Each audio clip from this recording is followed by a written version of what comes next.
আসসালামু আলাইকুম রহমতুল্লাহি ওয়া বারাকাতুহু।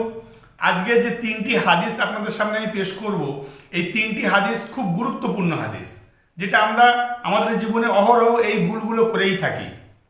তো সেই ভুলগুলো সংশোধন করার জন্য এই হাদিসটি আমি প্রত্যেক মুসলিমকে শোনার জন্য অনুরোধ করছি।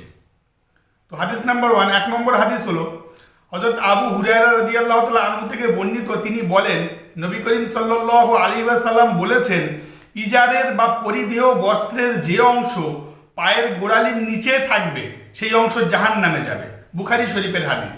এই ভুলটা আমরা সাধারণত বেশিরভাগ ক্ষেত্রে করেই থাকি, কোনো ব্যাপারটাকে এতটা গুরুত্বভাবে আমরা ধরি না বা গুরুত্ব দিয়ে ভাবি না। 2 নম্বর হাদিস ইবনে আব্বাস হতে বর্ণিত।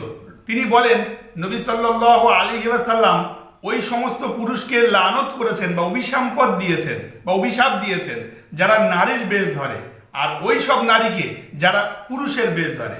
বুখারী ও মুসলিম শরীফের হাদিস। এই ভুলটা আজকের সমাজে টিকটক, ফেসবুকে প্রত্যেক ইয়ং যুবক মহিলা বা যুবক পুরুষ প্রত্যেকেই এই ধরনের জিনিসগুলো করে থাকে।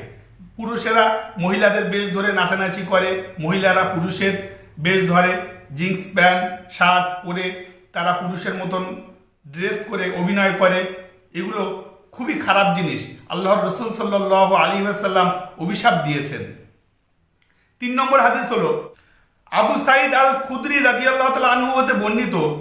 তিনি বলেন, রাসূলুল্লাহ সাল্লাল্লাহু আলাইহি ওয়াসাল্লাম বলেছেন, কোনো পুরুষ যেন অপর পুরুষের এবং কোনো নারী যেন অপর নারীর সতর অর্থাৎ লজ্জাস্থান না দেখে, আর কোনো পুরুষ যেন অপর পুরুষের সাথে এক কাপড়ের নিচে না ঘুমায় বা এক কাঁথার নিচে কম্বলের নিচে না ঘুমায়, আর কোনো নারীও যেন অপর নারীর সাথে এক কাপড়ের নিচে অর্থাৎ কম্বল, কাঁথা, চাদর এর নিচে যেন না ঘুমায় বা না থাকে। মিশকাত শরীফের হাদিস। 3টি হাদিস থেকে আমাদের জীবনের সাধারণ কিছু জিনিস আমরা জানতে পারলাম, যেগুলো আমরা ভুলগুলো করেই থাকি। এই ভুলগুলো কত বড় মারাত্মক ভুল আমরা কেউ কোনোদিন অনুধাবন করি না। জাহান্নাম থেকে বাঁচতে হাদিসগুলো অবশ্যই আমরা শুনবো। আমরা বিভিন্ন ধরনের মিশকাত শরীফ, বুখারী শরীফের বাংলা ভার্সন থেকে কিছু হাদিস আপনাদের সামনে তুলে ধরার চেষ্টা করছি। আপনারা ভিডিওগুলো দেখুন এবং লাইক করুন এবং কমেন্টে জানাবেন আপনাদের হাদিসগুলো ভালো উপকৃত হচ্ছেন কিনা হাদিসগুলো থেকে, এবং সাবস্ক্রাইব করে আমাদের সঙ্গে থাকুন।